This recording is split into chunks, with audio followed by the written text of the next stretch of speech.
ഈ channel subscribe ചെയ്തിട്ടില്ലെങ്കിൽ subscribe ചെയ്യുക. നോട്ടിഫിക്കേഷൻ ലഭിക്കുന്നതിനായി ബെൽ ഐക്കൺ ക്ലിക്ക് ചെയ്യുക.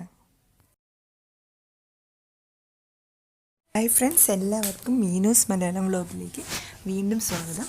പിന്നെ നമ്മൾ ചെയ്യാൻ പോകുന്നത് ഒരു പുട്ടാണ്. ഇത് കുട്ടികൾക്കൊക്കെ വളരെ ഇഷ്ടപ്പെടുന്ന രീതിയിൽ തയ്യാറാക്കുന്ന ഒരു പുട്ടാണ്. ഇതിന് കറിയുടെ ഒന്നും ആവശ്യമില്ല. പഴം കുറച്ച് ഇൻഗ്രീഡിയൻസ് ഒക്കെ ചേർത്ത് നമ്മൾ പുട്ടിൻ്റെ കൂടെ തന്നെ മിക്സ് ചെയ്ത് വെക്കുകയാണ്. അപ്പോൾ അതിനായിട്ട് ആദ്യം നമുക്ക് ഈ പുട്ടൊന്ന് സാധാരണ പുട്ടിനൊക്കെ നമ്മൾ നനച്ചെടുക്കുന്ന പോലെ തന്നെ നമുക്ക് നനച്ചെടുക്കാം. സാധാരണ പുട്ടുണ്ടാക്കുന്ന പോലെ തന്നെ അതിൻ്റെ കൂടെ നമ്മൾ ഈ പഴം കുറച്ച് ഇൻഗ്രീഡിയൻസ് ഒക്കെ ചേർത്ത് ഇടയ്ക്ക് മിക്സ് ചെയ്ത് വയ്ക്കുന്നു. അപ്പോൾ നമുക്ക് പ്രത്യേകിച്ച് കറിയോ വീണ്ടും പഴത്തിൻ്റെ ഒന്നും ആവശ്യമില്ല. ചൂടോടുകൂടി ഇങ്ങനെ തന്നെ കഴിക്കാൻ നല്ല ടേസ്റ്റായിരിക്കും.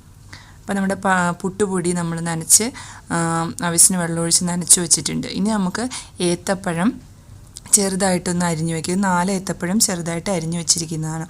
ഇനി കുറച്ച് ഇൻഗ്രീഡിയൻസ് ഒക്കെ ചേർത്ത് ഒരു ഫില്ലിങ് തയ്യാറാക്കാനുണ്ട്. അതിന് നമുക്ക് എങ്ങനെയാണെന്ന് നോക്കാം.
നമുക്ക് പുട്ടും ഈ പഴത്തിൻ്റെ ഫില്ലിങ്ങും കൂടി ഒന്നിടവിട്ട് പുട്ടുകുറ്റിയിലേക്ക് ഇട്ട് കൊടുക്കാം. ആദ്യം കുറച്ച് പഴം ഇട്ട് കൊടുക്കുക. പഴവും തേങ്ങയൊക്കെ കൂടി മിക്സ് ചെയ്ത് വെച്ചിരിക്കുന്നത്.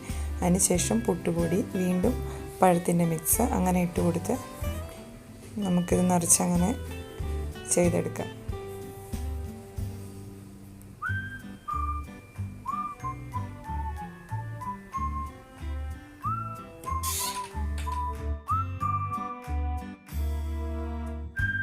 നമുക്കിത് അടച്ച് ആവിയിൽ വേവിക്കാൻ വേണ്ടിയിട്ട് വയ്ക്കാം. ഒരു 5 മുതൽ 10 മിനിറ്റ് വരെയൊക്കെ വയ്ക്കുമ്പോഴേക്കും നമ്മുടെ പുട്ട് വെന്തിട്ടുണ്ടാവും. പഴമൊക്കെ ഓൾറെഡി വെന്തതാണ്.